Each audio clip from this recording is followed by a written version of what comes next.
سورۃ الانشراح، بسم اللہ الرحمن الرحیم۔ الم نشرح لک صدرک ووضعنا عنک وزرک الذی انقض ظہرک ورفعنا لک ذکرک۔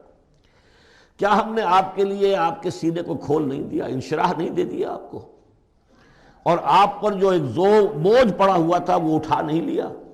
الذی انقض ظہرک، جو آپ کی کمر کو دوہرے کیے دے رہا تھا، توڑے دے رہا تھا۔ ورفعنا لک ذکرک، اور ہم نے آپ کے ذکر کو بلند کر دیا۔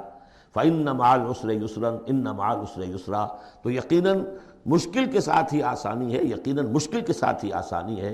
فإذا فرغت فانصب وإلى ربك فارغب، تو جب آپ فارغ ہو جائیں تو پھر یہ کہ خوب کمر کس لیجئے، محنت کیجئے اور اپنے رب کی طرف راغب ہو جائیے۔ یہ مشکلات القرآن میں سے ہے۔ عام طور پر سمجھتے ہیں لوگ کہ جو مشقتیں تھیں دعوت و تبلیغ میں، اور جو آپ کے اوپر جو لوگ فکرے چست کر رہے تھے اس کی وجہ سے آپ کو یہ رنج ہو رہا تھا، تو یہاں اصل میں یہ بات نہیں ہے، وہ بھی ہے اپنی جگہ پر۔ حقیقت میں بات کون سی ہے؟ اور کیونکہ یہ بھی معلوم ہے کہ یہ بالکل ابتدائی زمانے کی صورتیں ہیں، لہذا اس دور میں تو ابھی اس طریقے کا جو ہے کوئی بہت زیادہ پرسیکیوشن بھی نہیں تھی، بہت زیادہ مخالفت بھی نہیں تھی، اس سے کہیں زیادہ بڑے مراحل سے آپ کو گزرنا پڑا ہے۔ 3 سال کی جو بھی شیب بنی ہاشم کی قید ہے وہ بعد کی بات ہے، جو یوم طائف آ رہا ہے وہ اس کے بہت بعد کی بات ہے، یوم عہد بہت بعد میں آ رہا ہے۔ یہ اصل میں کیا ہے، جس شخص کو اللہ تعالیٰ نبوت دیتا ہے اس کی سب سے زیادہ جو خواہش ہوتی ہے وہ اللہ کے ساتھ لو لگا کر بیٹھا رہے، اور رسالت کا فریضہ ایسا ہے کہ جاؤ خلق خدا کو ہدایت کا راستہ دکھاؤ۔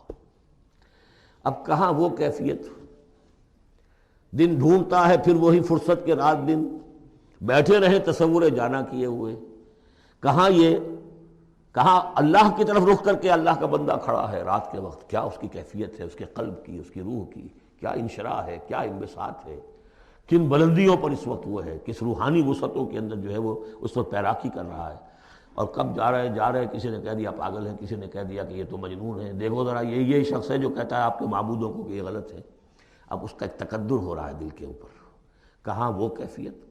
علامہ اقبال نے اسے لکھا ہے، 4th لیکچر ہے ان کا جو خطبات میں سے، شیخ عبد القدوس گنگوہی رحمۃ اللہ علیہ کا قول دیا ہے۔ وہ کہیں کسی کیفیت میں بیٹھے ہوئے تھے اسی طرح مراقبے میں، اچانک اقامت کی آواز آ گئی، اب جماعت کھڑی ہو رہی ہے، تو وہ آرہا کھڑا ہونا ہے، وہ تو نماز میں تو جانا ہے، تو کہا کیا، جھنجھلا کر کہا، حضوری سے نکال کر دربانی میں کھڑا کر دیا۔ اس وقت جس مراقبے کی کیفیت میں تھا وہ تو حضوری کی کیفیت مجھے حاصل تھی، اب میں دربانی میں آ گیا ہوں یہاں پر۔ نماز تو آپ پڑھیں گے تو امام کے پیچھے پڑھیں گے، اس نے کہا اللہ اکبر تو کرنا ہی ہے رکوع، چاہے ابھی آپ کے دل چاہ رہا ہے اور قرآن پڑھا جائے تو کیسے ہوگا، تو اس کا حکم ماننا آپ نے۔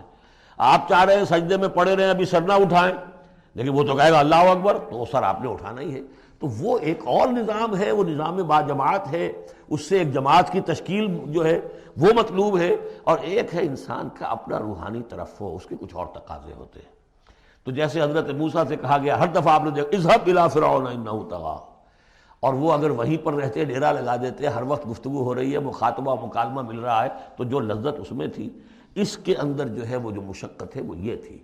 رفتہ رفتہ پھر آپ کا مزاج اس کا خوگر ہوا ہے، اور پھر یہ کہ جب اللہ تعالیٰ نے اس میں بہت سے لوگوں کو بھی شامل کر دیا، پھر وہ جو تسکین پیدا ہوئی کہ ایک شخص وہ ہوتا ہے جو اکیلا، اس کو مولانا روم نے بڑی خوبصورتی سے بارش کا ایک بتایا ہے مثال، کہ بارش میں ایک مرحلہ ہوتا ہے کہ سمندر سے بخارات اوپر جا رہے ہیں، نہایت صاف شفاف، اس میں تو کوئی قدورت نہیں ہوتی، وہ تو ڈسٹلڈ واٹر جا رہا ہے، وہ اوپر گیا، پھر وہ گیا، اس نے بارش کی شکل اختیار کی، جب بارش کو بن کر وہ گرا ہے تو اس نے اب فضا کو بھی دھو دیا، تو فضا کی قدورت اپنے اندر لی نا، فضا کو صاف کر کے وہ آیا نیچے، زمین کا بھی گند صاف کرتا ہے، صاف کر کے اور وہ گند لے کے دریا میں شامل ہوا، اور پھر گیا اور سمندر میں جا کر گند اس نے وہاں چھوڑا، پھر وہ پاک ہو کر صاف ہو کر بڑی ہی یعنی لطیف شکل میں پھر یہ ہو رہی ہے، یہ ہے ایک سیر الی اللہ، اللہ کی طرف بڑھا جا رہا ہے۔ رات کو اللہ کا بندہ کھڑا ہے اور اللہ سے مناجات ہو رہی ہے، یہ وہ ہے بخارات کا اوپر اٹھنا، نہایت پاکیزہ لطیف کیفیت۔ اور جب آپ آئے ہیں تو بارش کے مانند ہیں، اب آپ دھو رہے ہیں، تو جو دھو رہے ہیں اس سے خود اپنے آپ کو بھی تقدر ہوتا ہے، کسی نے کچھ کہہ دیا، کسی نے کچھ کہہ دیا، کسی نے کچھ کہہ دیا، کسی نے فکرہ چست کر دیا. اب آپ کو ضرورت ہے کہ پھر ذرا اپنے آپ کو بھی صاف کریں دوبارہ، پھر رات کو کھڑے ہو جائیں. سیر اللہ، سیر فی اللہ، سیر عن اللہ الی اللہ، یہ جو ہے جو تبلیغ کا اور فریضہ رسالت ہے، یہ بھی سیر الی اللہ ہے نتیجے کے اعتبار سے، لیکن اس وقت عن اللہ ہے، اللہ کی طرف تو پشت ہو گئی. اب دیکھیے جب آپ نماز میں کھڑے ہیں تو رخ کدھر ہے؟ اللہ کی طرف. جا رہے ہیں تبلیغ کے لیے تو اللہ کی طرف تو پشت ہو گئی. اب تو آپ جا رہے ہیں تو خلق کی طرف آپ کا رخ ہے، اللہ کی طرف تو پشت ہے. اس حوالے سے وہ عروج ہے، یہ نزول ہے، اور یہ نزول جو ہے یہ بڑا شاق گزرتا ہے کسی ایسے شخص پر جسے عروج کی لذت حاصل ہو گئی ہو. یہ ہے وہ سختی. الم نشرح لک صدرک ووضعنا عنک وزرک الذی انقض ظہرک ورفعنا لک ذکرک فإن مع العسر یسرا ان مع العسر یسرا فإذا فرغت فانصب. اے نبی وہ وقت آ جائے گا، آپ اپنے اس فرض منصبی سے جب فارغ ہو جائیں گے، جب اللہ کا دین غالب آ جائے گا، پھر آپ یکسو ہو کر وہ جو آخر میں آیا اذا جاء نصر اللہ والفتح وَرَأَيْتَ النَّاسَ يَدْخُلُونَ فِي دِينِ اللَّهِ أَفْوَاجًا فَسَبِّحْ بِحَمْدِ رَبِّكَ وَاسْتَغْفِرْ إِنَّهُ كَانَ تَوَّابًا. پھر آپ ہمہ تن ہمہ وقت اسی کام میں لگ جائیے. اور اسی لیے حضور نے اس وقت آخری فیصلہ کیا اللہم فی الرفیق الاعلی. بس اب میں فارغ ہوا اور اب میں مزید تاخیر نہیں چاہتا. حالانکہ نبیوں کو یہ آپشن ملتا ہے، اگر آپ ابھی چاہیں تو اور رہ سکتے ہیں دنیا میں، یہ آپشن ملا ہے. چنانچہ حضور نے اپنے مرض وفات میں جو خبر دی آ کر، جب آپ نے نماز پڑھائی ہے، بیماری میں ذرا سی کمی ہوئی تھی، باہر آپ آئے ہیں، حضرت ابوبکر نماز پڑھا رہے تھے، حضرت ابوبکر کے پاس جا کر آپ جو ہے بیٹھ گئے. اب حضرت ابوبکر جو ہے وہ اقتداء کر رہے ہیں حضور کی، اور پوری جماعت کر رہی ہے اقتداء حضرت ابوبکر کی. یہ نماز ہے، آخری باجماعت نماز. اس میں حضور نے فرمایا اللہ نے اپنے بندے کو ایک آپشن دی ہے، ایک اختیار دیا ہے. وہ چاہے تو، اب جو ایگزیکٹ الفاظ یاد نہیں ہے، نتیجہ اس کا یہی ہے کہ چاہے تو ابھی دنیا میں اور رہے. تو بندے نے اللہ کو قبول کر لیا ہے. حضرت ابوبکر رو پڑے اور لوگ حیران ہوئے، رو کیوں رہے ہیں؟ یہ تو کوئی بات ایسی ہے نہیں. ان کی سمجھ میں آ گیا تھا کہ آپ نے اپنے انتقال کی خبر کر ہمیں دے دی.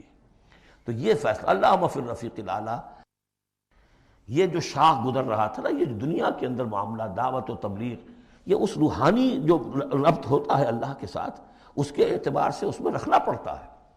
کہاں وہ کیفیت، کہاں یہ کیفیت.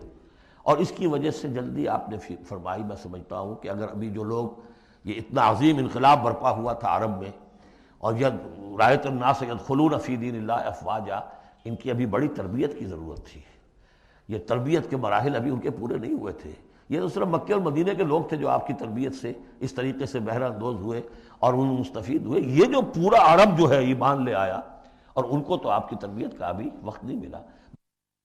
بہرحال جب یہ کام ہو چکے گا اے محمد، تو بس پھر آپ ہمہ تن ہمہ وقت اللہ کی طرف متوجہ ہو جائیے.